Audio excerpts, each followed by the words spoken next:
For years, as long as I can remember, I've lived with depression, so much so that it pretty much ruled every part of my life. I pretended for a really long time that everything was okay, and I actually pretended so much that I had started to believe that. And instead of facing up to the things that were trying to tear me down, I just pretended they didn't exist, and then I pretended that God didn't exist in my problems too. I was raised in a Christian home. I went to Christian school my entire life, and I knew God. I knew He loved me, and I had known His truth forever. But I still found it really hard to be really honest with Him. For a lot of the time that I was in middle school and high school, I fought back and forth with either being completely in love with God and feeling His presence all the time, to being completely bitter and rejecting God, even convincing myself that He just plain didn't care about my life.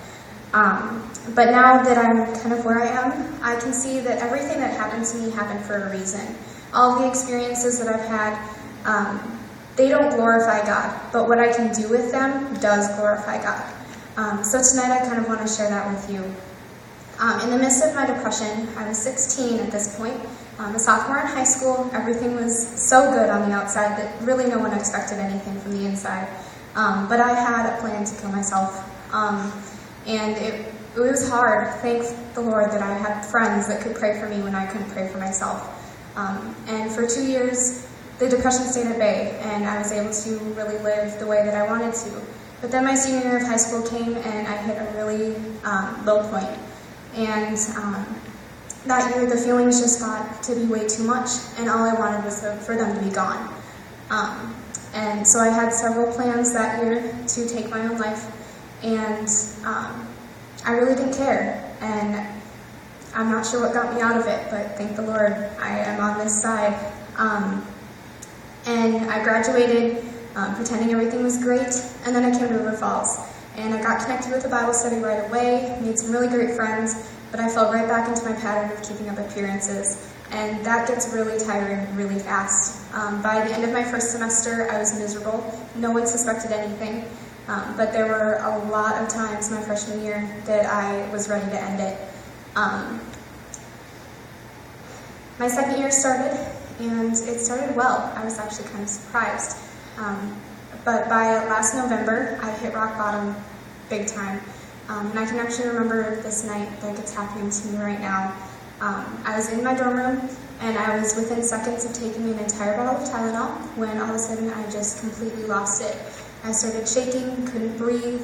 I was in such a panic. I texted one of my friends from a Bible study and told her I needed somebody right now, and she found me in my room, barely able to stand up.